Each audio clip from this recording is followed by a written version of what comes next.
औ हिमतिर जम्मा यो दुईवटा छोपिया गाछहरू। अब यो चाहिँ एउटा अब यो पनि भ्याइन्छ। अनि आएर यो छ तीनवटा छ, त्यो पारी छ, त्योहरू आदिनभरि जस्तो लाग्छ। स्पेसल्ली आज मेरो सतर्दै उसमा कम्पनीमा चाहिँ काम छैन। यो चाहिँ हाम्रै कम्पनीको खेत हो। अनि यो चाहिँ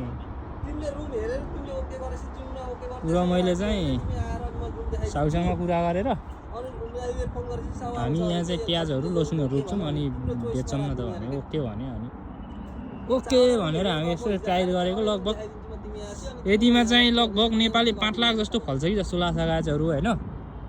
हेरौँ अब के हुन्छ। सब सक्नुपर्ने छ।